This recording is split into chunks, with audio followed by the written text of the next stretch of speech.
إن الحمد لله نحمده ونستعينه ونستغفره ونعوذ بالله من شرور أنفسنا ومن سيئات أعمالنا. من يهده الله فلا مضل له ومن يضلل فلا هادي له،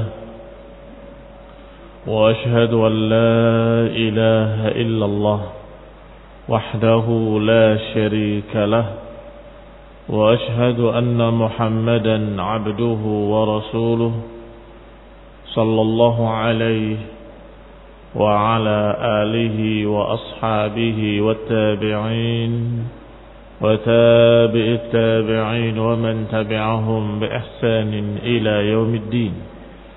يا أيها الذين آمنوا اتقوا الله حق تقاته ولا تموتن إلا وأنتم مسلمون.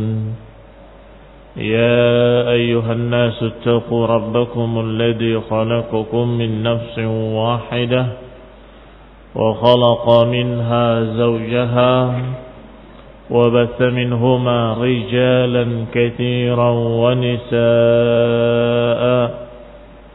واتقوا الله الذي تساءلون به والأرحام إن الله كان عليكم رقيبا. يا أيها الذين آمنوا اتقوا الله وقولوا قولا سديدا يصلح لكم أعمالكم ويغفر لكم ذنوبكم، ومن يطع الله ورسوله فقد فاز فوزا عظيما. أما بعد، فإن خير الحديث كتاب الله، وخير الهدي هدي محمد صلى الله عليه وعلى آله وسلم، وشر الأمور محدثاتها، فإن كل محدثة بدعة وكل بدعة ضلالة وكل ضلالة في النار. Ikhwani fi din, a'azakumullah, kaum muslimin yang saya hormati. Setelah Allah ingatkan kembali tentang kenikmatan-kenikmatan yang pernah diberikan kepada Bani Israel dengan ayatnya, ya Bani Israel udhkuru ni'mati allati an'amtu alaikum wa anni faddaltukum 'alal 'alamin. Wahai Bani Israel, ingatlah kenikmatanku atas kalian, dan bahwasanya aku telah muliakan kalian di atas seluruh alam. Ini global. Kemudian Allah rincikan, wa idh najjaynakum min ali fir'aun, dan ingatlah ketika kami menyelamatkan kalian dari Fir'aun. Kalimat ala Fir'aun adalah Fir'aun dan pengikut-pengikutnya, Fir'aun dan bala tentaranya, Fir'aun dan antek-anteknya. Jadi itu makna al. Dan tidak perlu disebut dua kali. Tidak perlu disebut Fir'aun wa alu Fir'aun. Kenapa? Karena kalimat al termasuk yang disebutnya ada di dalamnya. Ya, kalau dikatakan ala Fir'aun, maka Fir'aun dan orang-orangnya. Demikian pula kalau kita menyatakan Ali Imran, maka maknanya Imran dan keluarganya dan juga pengikut-pengikutnya.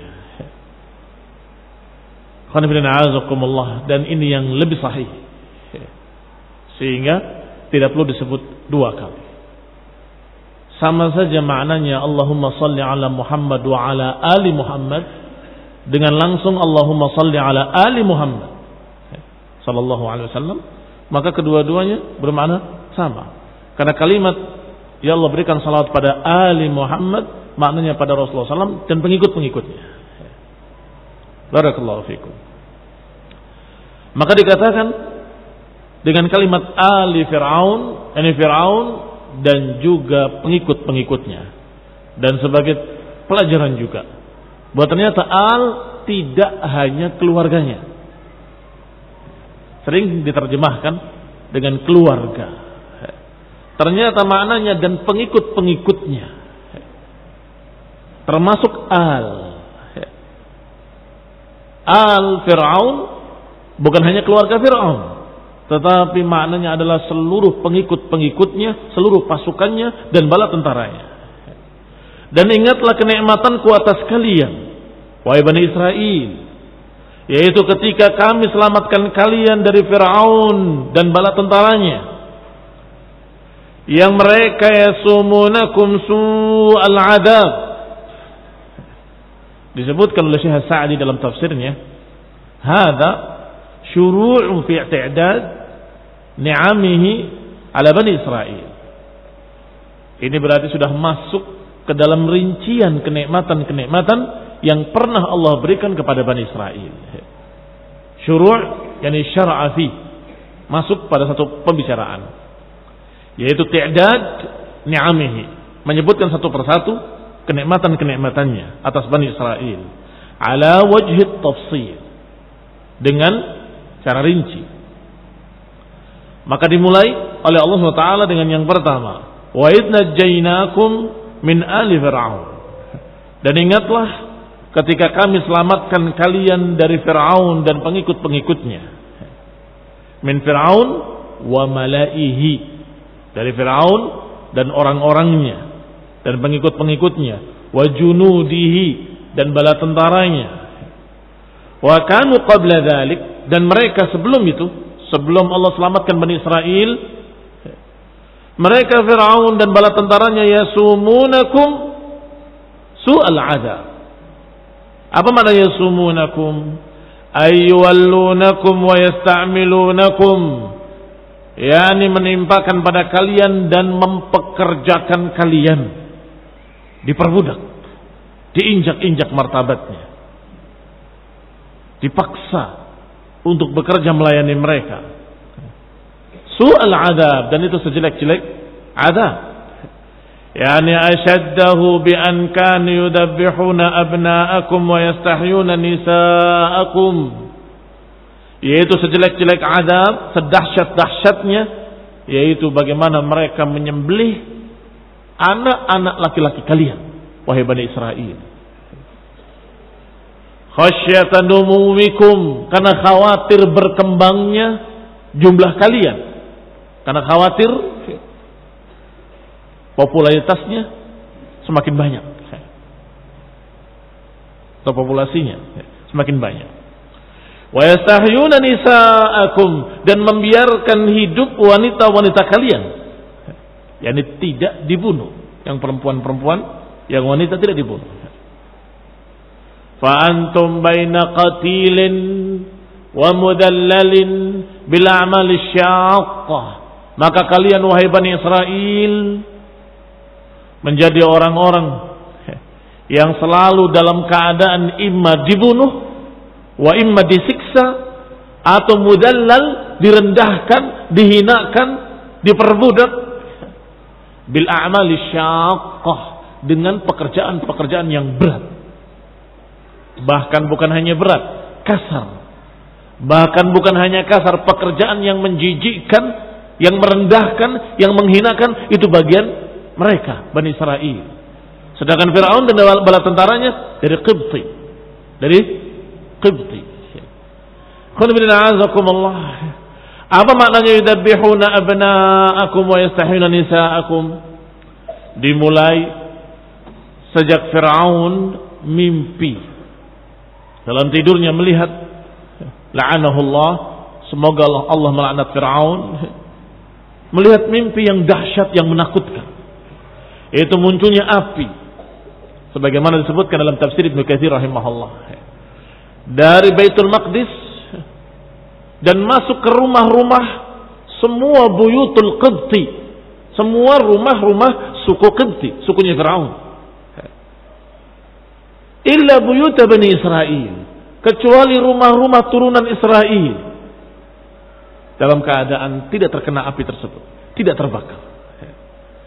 Madmunuha, sedang kandungan mimpi tersebut ditanyakan oleh Fir'aun kepada Sammarihi, para penakwil-penakwil mimpi yang dimiliki oleh negara, oleh kerajaan Fir'aun.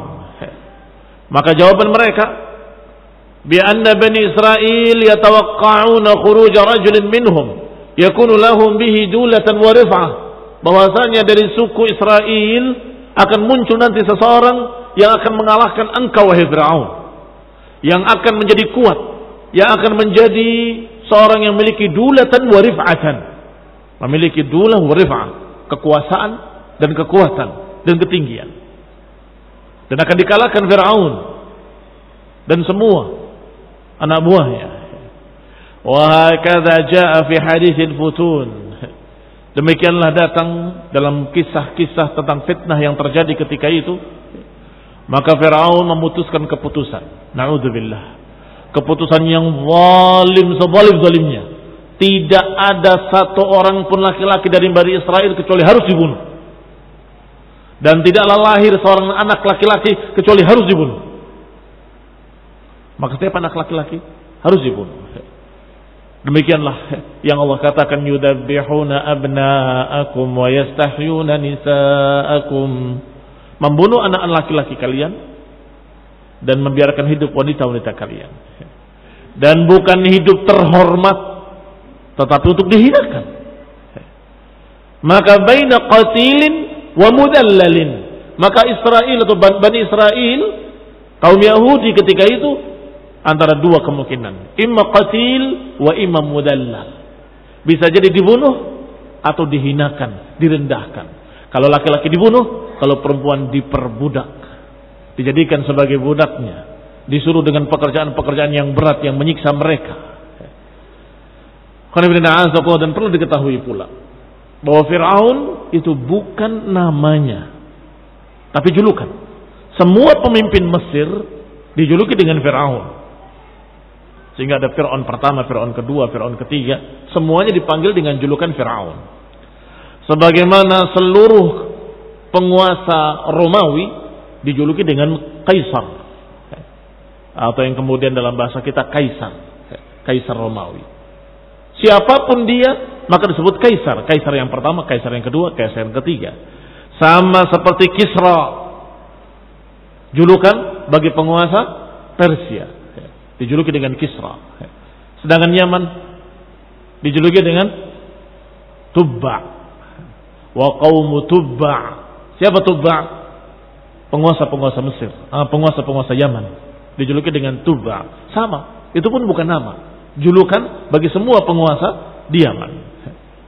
Termasuk juga Najasyi, itu bukan nama, julukan semua penguasa-penguasa Habasyah, dijuluki dengan Najasyi. Tapi kalau penguasa India, apa julukannya? Dijuluki dengan Batlimus. Batlimus itu julukan penguasa-penguasa India. Adapun nama Fir'aun di masa Musa alaihi salam, yang mengejar Musa, menyiksa Bani Israel dan seterusnya, namanya diriwayatkan adalah Al-Walid ibn Mus'ab ibn Rayyan, atau dikatakan pula Mus'ab ibn Rayyan. Ini namanya. Adapun Fir'aun adalah julukannya. Dia termasuk Imliq, dari turunan Imliq ibn al-Aud ibn Iram ibn Sam ibn Nuh.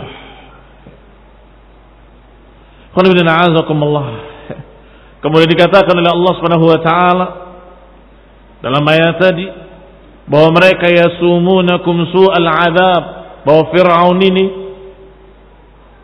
yang bernama Walid ini menuangkan pada kalian siksaan-siksaan.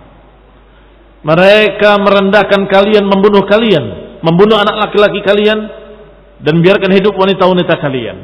Wa fi dzalikum bala'um min rabbikum 'adzim. Wa fi dzalikum, isyarah. Kemana isyarah itu? Yang demikian itu merupakan bala dari Rabb kalian, azim, yang sangat besar. Hati-hati. Bala di sini maknanya bukan bencana. Bala di sini maknanya adalah kenikmatan. Dan inilah sebagai tambahan lagi buat kalian. Bahwa kadang-kadang dalam bahasa Arab ada satu kalimat yang memiliki dua makna yang bertentangan. Bisa bermakna bencana, bisa bermakna kenikmatan. Karena dua-duanya bala, dua-duanya ikhtibar, dua-duanya ujian. Dan kadang ujian itu dengan kebaikan, kadang ujian dengan kejelekan. Wa qala Ibnu Katsir rahimahullah, wa aslul bala al-ikhtibar. Asal kata dari bala itu dari kata ikhtibar, ujian. Wa qad yakunu bil khairi wasyarr. Kadang-kadang ujian itu dengan kebaikan, kadang-kadang ujian itu dengan kejelekan. Sebagaimana Allah katakan dalam Al-Quran, وَنَبْلُوكُمْ بِالشَّرِّ وَالْخَيْرِ fitnah. Dan kami berikan bala pada kalian. Dengan apa? Nablu dari kata bala. Bisyarri wal khairi. Bisyarr wal khair. Dengan kebaikan dan dengan kejelekan. Dengan kejelekan dan dengan kebaikan. Artinya makna ayat ini kami akan berikan kepada kalian ujian. Dengan kebaikan dan dengan kejelekan. Sebagai fitnah buat kalian. Atau ayat lain Allah katakan. وَبَلَوْنَاهُمْ. Juga dengan kata bala. وَبَلَوْنَاهُمْ بِالْحَسَنَاتِ وَالسَّيِّئَاتِ لَعَلَّهُمْ يَرْجِعُونَ. Dan kami berikan bala. Dengan kebaikan dan dengan kejelekan. Bil hasanat was sayyi'at. La'allahum yarji'un, agar mereka mau kembali. Berarti bala adalah ujian, kadang dengan kebaikan, kadang dengan kejelekan. Maka di sini ditafsirkan oleh para ulama, sebagian menyatakan bahwa makna dari bala di ayat ini adalah ni'mah. Berarti dalikumnya isyarat kemana? Berarti dalikum adalah isyarat kepada apa yang Allah katakan di awal. Wa id najjainakum.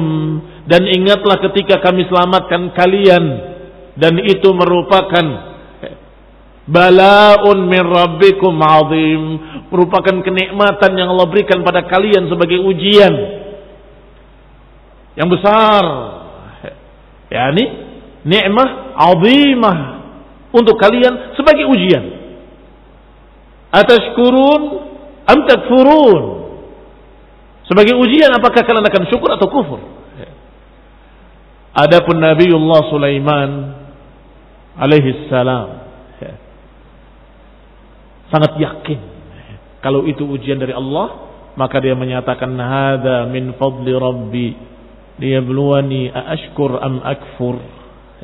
Ini adalah fadilah dari Allah untukku, untuk menguji aku, apakah aku syukur atau kufur. Maka Bani Israel dituntut oleh Allah Subhanahu wa taala untuk syukur. Kalian tuh sudah diberi kenikmatan-kenikmatan yang sangat banyak. Di antaranya kenikmatan selamatnya kalian dari Firaun dan bala tentaranya. Siapa kalian? Bagaimana keadaan kalian? Seberapa kekuatan kalian? Kalian sedikit, kalian lemah, tapi Allah selamatkan kalian. Ini nikmah azimah. Dzalikum bala'un min rabbikum azim. Itu bala, kenikmatan dari Rabb kalian sangat besar untuk ujian buat kalian. Atashkurun? Apakah kalian mau syukur? Walaupun sebagian yang lain dari para ahli tafsir menyatakan bahwa bala yang dimaksud dalam ayat ini adalah bencana, ujian. Berarti isyaratnya kemana? Isyaratnya adalah apa yang dilakukan oleh Fir'aun tadi. Yudabbihuna abna'akum wa yastahyuna nisa'akum yasumunakum su'al adab. Menimpakan pada kalian jelek-jelek azab. Dan yang itu semua merupakan bala'un min rabbikum azim. Merupakan bencana yang menimpa kalian, bencana besar sebagai ujian buat kalian. Baik, ayyuhuma al-arjah. Para ulama, para jumhur menyatakan yang dimaksud dengan bala di sini adalah bencana. Tetapi dikatakan oleh Ibnu Katsir rahimahullah di awalnya bahwa yang dimaksud bencana di sini, yang dimaksud dengan bala di sini adalah kenikmatan. Dan itu yang cocok dengan kalimat awalnya, wa id najjainakum. Ingatlah ketika aku berikan pada kalian kenikmatan-kenikmatan. Ingatlah ketika kami selamatkan kalian dari Firaun dan bala tentaranya. Yang demikian itu merupakan bala'un min rabbikum azim. Mana yang cocok? Ini kenikmatan besar sebagai ujian buat kalian agar kalian syukur. Wa qala Syekh Sa'di rahimahullah, mereka baina mudallalin aw qatilin bil a'mal mudallalin bi a'mal syaqah mustahya ala wajhi al minnah alayhi wal isti'la alayhi fa hadha ghayatul ihanah. Sebelum Allah selamatkan Bani Israel, sebelum Allah selamatkan mereka Yahudi, mereka adalah suku yang rendah, budak, yang dipekerjakan, yang mustahya ala wajhil minnah, yang dia dalam keadaan tidak memiliki apa-apa, dihinakan, dikuasai, diinjak-injak, dan mereka fi ghayatil ihanah, di puncak kehinaannya. Famanallahu alaihim bin najah. Ternyata Allah berikan minnahnya, Allah berikan kebaikannya kepada mereka. Bin najati tammah, dengan keselamatan yang sempurna. Kenapa dikatakan tammah? Karena selamatnya dari dua sisi, hissiyan wa ma'nawiyan. Ada satu kaum dijajah 350 tahun. Siapa kaum itu? Kemudian Allah berikan minnah, Allah berikan kebaikannya, merdeka, bebas, merdeka. Itu kebaikan dari Allah SWT. Tetapi dari sisi lain mereka masih dicekik agama, masih dicekik dengan berbagai macam penyimpangan, kesesatan. Ekonomi masih ketergantungan dengan negara ini dan negara itu, belum sempurna. Tetapi mereka, ketika Allah selamatkan dari Fir'aun wa malaihi, diselamatkan dari dua sisinya. Diselamatkan dari tentaranya, dari siksaan mereka, dari kejahatan mereka, dari kezaliman mereka, merdeka. Dan dari sisi lain diselamatkan dari kekufuran dan kesyirikan dengan tauhid yang diajarkan oleh Musa alaihi salam. Diutus seorang rasul, diturunkan kitab Taurat, bahkan kemudian setelah itu masih diutus lagi rasul demi rasul untuk membebaskan mereka dari belenggu kesyirikan, belenggu kekufuran. Lengkap, najah tammah. Tetapi sayang sekali, sebagian mereka tidak syukur.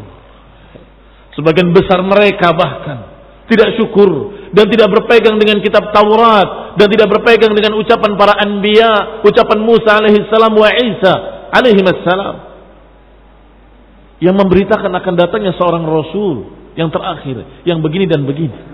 Disifatkan dengan rinci, disebutkan ciri-cirinya yang tidak mungkin mereka tidak tahu. Sudah pernah diriwayatkan ketika kita membahas sirah, tokoh pendeta Yahudi Ka'b al-Ashraf, ketika ditanya oleh tokoh yang lainnya, huwa? Dia jawab, na'am, huwa. Apakah dia itu dia? Maksudnya yang disebutkan dalam kitab Taurat? Dia jawab, iya. Dia memang dia yang disebutkan dalam Taurat. Tapinya inilah hawa nafsu mereka, menolak dengan hawa. Padahal mereka yakin kalau beliau alaihi salatu wassalam adalah benar-benar rasul yang diberitakan dalam Taurat dan Injil. Huwa, na'am, huwa. Kembali kepada kita. Wa qala Syekh Sa'di rahimahullah, famanallah alaihim bin najati tammah, maka Allah berikan keselamatan pada Yahudi Bani Israel dengan keselamatan yang sempurna. Bukan hanya dilepaskan dari belenggu Fir'aun, tetapi Allah tenggelamkan Fir'aunnya di depan mata mereka. Ni'mah azimah, bala'un min rabbikum azim.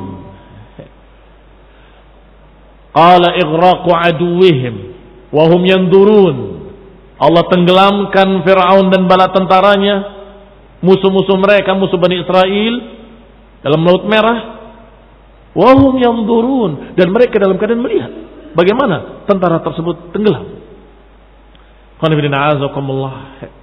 Yaitu ketika mereka berangkat di malam hari, menjauh dari Fir'aun dan bala tentaranya. Fir'aun berlambat-lambat mengejarnya dan menyatakan, nanti jangan ikuti mereka sampai terdengar dia siyahud diyuk, sampai terdengarnya kokok ayam-ayam jantan. Jadi ketika hampir fajar, ternyata hari itu tidak ada satu ayam pun yang berkokok. Sumpahnya dia, sungguh aku tidak akan, atau kita tidak akan berangkat sampai terdengar siyah diakah. Ternyata la yasih dikun wahid, tidak ada yang berbunyi satu ayam pun, satu kok ayam pun. Maka mereka berbicara lagi, kalau begitu kumpulkan semua Qibti sebelum aku selesai ngurusi kambing ini. Dia sembelih kambing dan dia menyatakan tidak selesai aku ngurus kecuali sudah terkumpul 6.000 pasukan Qibti. Maka dikejarlah. Dan mulailah pengikut-pengikut Musa alaihi salam dari kalangan Bani Israel mulai gelisah ketika melihat lautan di hadapannya dan melihat Fir'aun di belakangnya. Falamma tara al-jam'ani qala ashabu Musa inna lamudrakun. Ketika dua pasukan sudah saling melihat, pasukan Fir'aun sudah melihat Musa dan pengikutnya, dan pasukan Musa dan Bani Israel melihat pasukan Fir'aun dan bala tentaranya, maka ashabu Musa sudah bertanya-tanya, inna lamudrakun, kita pasti akan kena oleh mereka, akan bisa diliputi mereka. Maka Musa menjawab, tidak, kalla, tidak akan. Bahwa Allah Subhanahu wa taala sudah menunjukkan kepada kita urusannya. Ada seorang yang bernama Yusha' ibn Nun berkata kepada Musa, ya Musa, aina amru rabbik? Di mana amru rabbik itu? Kata Musa, ini, menunjuk ke lautan. Maka Yusha' memacu kudanya masuk ke lautan. Tenggelam sampai hampir hilang. Kembali lagi. Sampai hampir hilang, tenggelam. Kembali lagi, wahai Musa, aina amru rabbik? Kemana amru rabbik? Yang mana amru rabbik yang dijanjikan? Kata Musa, sini. Sampai 3 kali. Dan dia berkata lagi, wahai Musa, sungguh demi Allah, engkau tidak berdusta dan Rabbmu tidak berdusta. Tapi kenapa? Atau kemana? Kata Musa, ke sini. Maka yang ketiga kalinya Allah berfirman kepada Musa, idrib bi'asakal bahr, pukullah tongkatmu ke laut. Maka dipukulkan ke laut. Fanfalaqa, maka terpisahlah lautan. Kullu firqin kattawdil azim, satu bagiannya seperti gunung tingginya, yang ini juga seperti gunung tingginya, dan di tengahnya jalan yang bersih, dan bukan satu jalan yang kering, 12 jalan untuk masing-masing suku. Maka berjalanlah mereka sesuai dengan suku-sukunya. Mulai bertanya lagi kepada Musa, wahai Musa, kami tidak tahu apakah saudara-saudara kami dari suku yang lain selamat seperti kami, atau jangan-jangan mereka tenggelam. Kurang yakin. Maka ikhwan fillah a'azakumullah, tidak seperti Yusha' ibn Nun yang tadi menyatakan, aku yakin engkau tidak berdusta dan Rabbmu tidak berdusta. Maka dia berjalan ke lautan sampai tenggelam, sampai habis. Enggak terlihat. Kemudian dia kembali.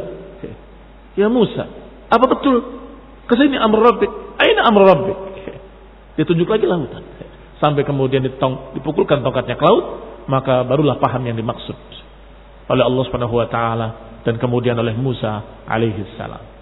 Adapun sebagian yang lain masih meragukan keselamatan saudara-saudaranya.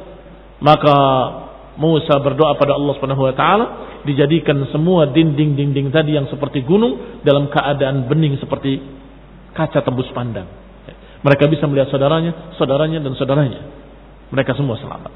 Dan ketika mereka selamat di seberang lautan, mereka melihat bagaimana Allah tenggelamkan Fir'aun dan bala tentaranya. Laut tadi kembali menyatu dan mereka terhempas, tenggelam dalam lautan.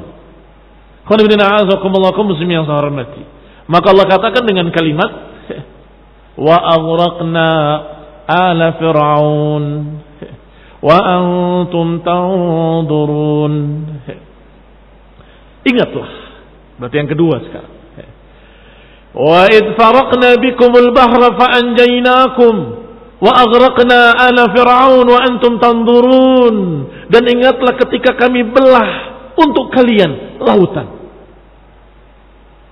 Ini sungguh bangsa mana, umat mana yang pernah diistimewakan sampai dibelah lautan untuknya kalau bukan Bani Israil. Idh faraqna bikumul bahra fa anjaynakum, maka kami selamatkan kalian dari Fir'aun. Wa aghraqna ala Fir'aun, dan kami tenggelamkan Fir'aun dan pendukung-pendukungnya. Wa antum tanzurun, dan kalian dalam keadaan melihat. Apa keuntungannya kalian dalam keadaan melihat? Pertama, itu bukti nyata di hadapan mata. Yang kedua, itu adalah sesuatu yang menghibur kalian. Kalau saja tidak kelihatan tenggelamnya, mereka tidak tahu tenggelamnya, mungkin mereka masih terus dirundung ketakutan. Jangan-jangan Fir'aun menyerang, jangan-jangan Fir'aun akan menyeberangi dengan kapal-kapal mereka, jangan-jangan akan mengejar mereka sampai ke seberang lautan. Masih terus dirundung ketakutan. Kalau tidak tahu, ketika mereka melihat dengan mata kepala mereka tenggelamnya Fir'aun, musuh mereka dan bala tentaranya, maka tentunya mereka mendapatkan ketentraman yang lebih, kenikmatan yang lebih sempurna. Udhkuru, ingatlah nikmat Allah atas kalian. Wa fi dzalikum ay inja, yakni diselamatkannya kalian, itu merupakan balaun, merupakan ihsanun. Lihat tafsir Sa'di rahimahullah, menyatakan balaun ay ihsanun. Sepertinya beliau merajihkan yang menafsirkan bala dengan makna kenikmatan, bukan bencana. Ihsanun min rabbikum azim, dan itu merupakan kenikmatan dari Rabbmu yang sangat besar, yang patut disyukuri.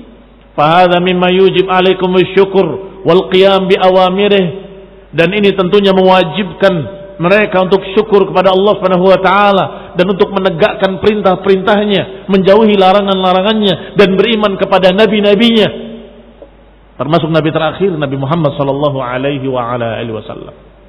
Tsumma dzakara minnatahu alaihim biwa'dihi li Musa. Kemudian diingatkan pula oleh Allah Subhanahu wa taala kenikmatan berikutnya. Biwa'dihi li Musa, yaitu pernah memberikan janji kepada Musa.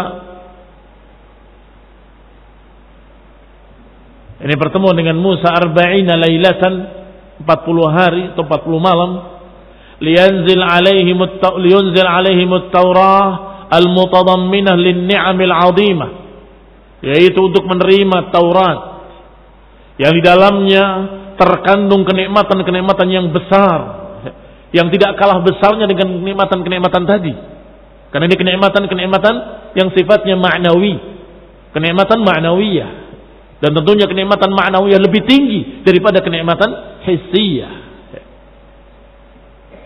Memiliki masalih al-'amimah, yang di dalamnya ada maslahat-maslahat yang merata. Amim dari kata umum. Ini kenikmatan maslahat-maslahat untuk seluruhnya. Tsumma innahum lam yasbiru. Ternyata ditinggal 40 hari saja enggak sabar mereka. Ditinggal 40 malam saja enggak sabar mereka. Qabla istikmalil mi'ad, sebelum sempurnanya 40 hari mereka sudah menyembah berhala. Belum selesai 40 hari. Abadul ijla min ba'dih. Mereka sudah menyembah berhala dalam bentuk patung sapi. Diprakarsai oleh Samiri. Yang Samiri katanya melihat apa yang tidak dilihat orang lain katanya. Basurtu, aku melihat apa yang tidak dilihat oleh orang lain. Ini asar Rasul, dari jejak-jejak malaikat.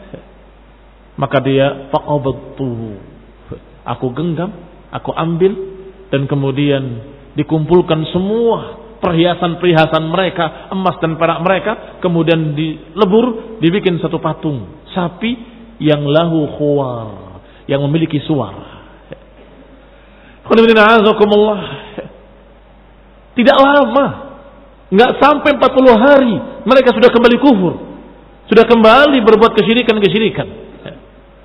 Maka datanglah Musa, dikatakan oleh Allah Subhanahu wa taala bahwa kaummu telah menyelisihi apa yang kau ajarkan, dan mereka sedang menyembah sapi atau patung sapi. Musa pulang dengan marah, melemparkan alwahnya, menarik jenggotnya Harun, dan menyatakan, apakah kau diam idh ra'aitahum dallu, ketika kau melihat mereka sesat? Kata Harun, aku khawatir engkau akan katakan aku memecah Bani Israel. Apa kata Allah? Tsumma afawna ankum, kemudian kami maafkan. Subhanallah. Allah maafkan kesalahan mereka yang besar, yaitu menyembah sapi. Dikatakan tsumma afawna ankum, untuk apa? Allah maafkan kembali, dan Allah berikan kesempatan kembali agar mereka bersyukur. Kata Allah Subhanahu wa taala, wa idh wa'adna Musa 40 laylatan thumma ittakhadhtumul 'ijla min ba'dihi wa antum zalimun thumma 'afawna 'ankum min ba'di dzalika la'allakum tashkurun, agar kalian bersyukur. Dikasih kenikmatan lagi, dikasih kenikmatan lagi, dikasih kenikmatan lagi, la'allakum tashkurun. Tetapi subhanallah, mereka tetap tidak bersyukur. Mereka tetap ingkar, tetap tidak mensyukuri nikmat-nikmat tadi, tetap menentang apa yang Allah katakan dalam Taurat dan Injil, menentang ucapan Nabi-Nabiullah, Rasul-Rasul Allah, Nabi Musa dan Nabi Isa alaihimassalam. Mereka menentang Nabi yang dikhabarkan akan datang, yaitu Nabi Muhammad sallallahu alaihi wasallam. Inilah kufurnya mereka, tidak syukur pada Allah Subhanahu wa taala. Qala Syekh Sa'd rahimahullah, "Thumma innahum lam yasbiru qabla istikmal al-mi'ad hatta 'abadu al-'ijla min ba'dihi, ay min ba'di dhihabihi. Wa antum zalimun, dan kalian dalam keadaan zalim," kata Allah. "Alimuna bi dzulmikum, kalian sendiri tahu kezaliman kalian. Qad qamat 'alaikumul hujjah." Di mana kezalimannya? Karena telah tegak pada kalian hujjah, telah diutus seorang rasul, telah diturunkan Taurat. Fahuwa a'zam jurman wa akbar isman, maka siapa yang menyelisihi setelah datang hujjah, siapa yang berbuat zalim setelah tegak hujjah, maka tentunya dosanya dosa yang paling besar. A'zamu jurman wa akbaru isman. Sudah diutus Rasul di tengah-tengah mereka. Tidak seperti kalian yang hanya mendapatkan riwayat dengan sanadnya dari Rasul. Mereka langsung berhadapan dengan Nabi Musa alaihissalam, mendengarkan langsung dari Nabi Musa alaihissalam. Bahkan nanti akan diriwayatkan lagi bahwa mereka sempat mendengar ketika wahyu diturunkan. Tetap mereka tidak syukur, tetap mereka menyelisihinya, dan mereka kufur dengan membuat patung sapi, dan dikatakan dengan dusta, hadza ilahu Musa fanasiya, inilah Tuhannya Musa, kata mereka, dan mereka percaya. Astagfirullah, astagfirullah, rapuh iman mereka.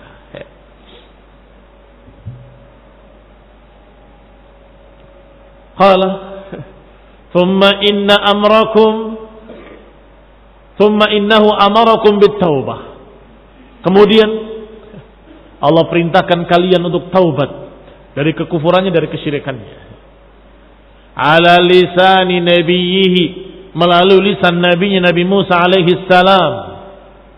Fatubu ila bari'ikum faqtulu anfusakum. Taubatlah kalian kepada Rabb kalian, kepada pencipta kalian. Faqtulu anfusakum, dan bunuhlah diri-diri kalian. Diperintahkan untuk bertaubat bi an yaqtula ba'dukum ba'dha. Bukan maknanya disuruh untuk bunuh diri kalian. Ini kalian bunuh diri, bukan. Tapi disuruh untuk mereka saling membunuh. Fa'afallahu ankum. Kemudian Allah maafkan. Ketahui dulu bahwa kesyirikan adalah dosa besar yang paling besar.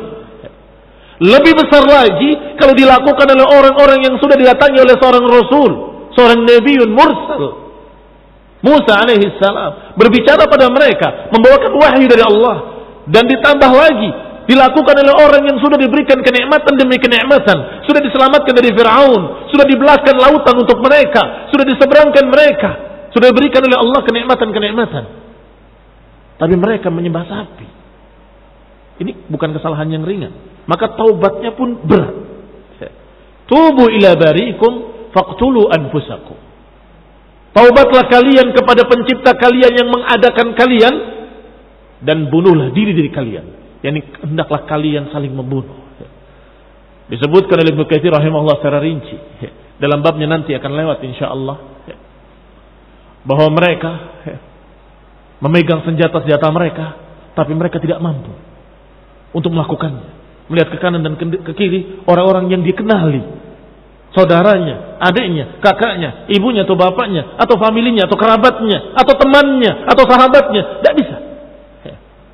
Allah ringankan. Allah turunkan kabut yang gelap. Semakin gelap, semakin gelap. Maka mereka melihat sosok, tetapi tidak melihat itu siapa. Maka diperintahkan kembali, tubu ila bari'ikum faqtulu anfusakum. Lihat ikhwan fillah, a'azakumullah, diringankan oleh Allah. Maka ketika mereka mulai melakukan apa yang diperintahkan oleh Allah Ta'ala, dia bunuh siapa yang di hadapannya. Allah Subhanahu wa Ta'ala setelah melihat mereka dengan niat dari hati mereka mengerjakan, di-stop oleh Allah. Diangkat kembali awan tersebut dan dikatakan cukup. Allah telah maafkan kalian semuanya. Lihat kasih sayang Allah Subhanahu wa Ta'ala. Hanya menguji mereka, apakah mereka sungguh-sungguh mau taubat dengan taubat yang berat, taubatan nasuha. Ketika mereka sudah meniatkannya, Allah angkat awan tadi dan Allah katakan, "Tsumma 'afawna 'ankum." Kami maafkan kalian. Diterima taubatnya semua.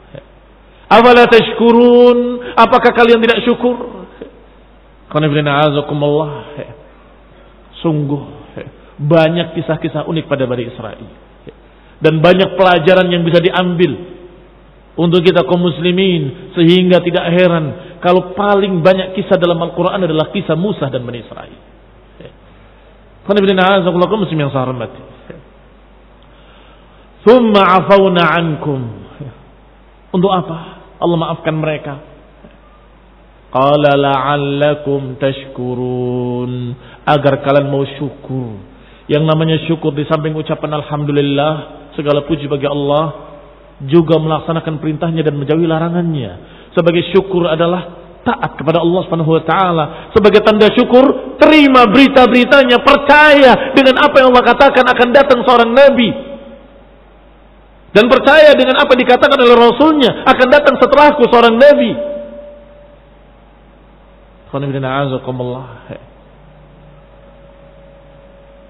Itu syukur. Tetapi kenyataannya mereka tidak syukur. Mereka justru sombong, merasa kaum ningrat yang berdarah biru, merasa kaum hebat yang diperlakukan oleh Allah dengan perlakuan istimewa yang tidak diperlakukan pada yang lainnya, merasa di bawah mereka adalah orang-orang rendahan, orang-orang yang hina, masih merasa bahwa selain mereka adalah kaum yang dalam keadaan boleh diapakan oleh mereka. Ini keyakinan Yahudi sampai hari ini, bahwa selain Yahudi itu adalah seperti binatang-binatang yang boleh kalian sembelih, boleh kalian makan dagingnya, boleh kalian pelihara, boleh kalian apapun yang kalian lakukan. Itu keyakinan mereka. Ingatlah bahwa kalian tadinya budak-budak yang hina, ditindas, diinjak-injak, diperbudak oleh Qibti, oleh Fir'aun dan bala tentaranya, dibunuh laki-laki kalian, diperbudak perempuan-perempuan kalian, kemudian Allah selamatkan kalian. Ternyata setelah selamat, merasa diri mereka lah tuan-tuan, yang lainnya budak-budak rendahan. Dan tidak pantas seorang Rasul diutus dari selain mereka. Ini kesombongan. Siapa bilang? Siapa bilang? Apakah turun ayat? Apakah berkata seorang Nabi bahwa yang namanya Rasul yang akan datang harus dari Yahudi? Tidak ada. Itu kesombongan mereka. Kita lanjutkan insyaallah pada kajian mendatang billahi ta'ala. Semoga Allah berikan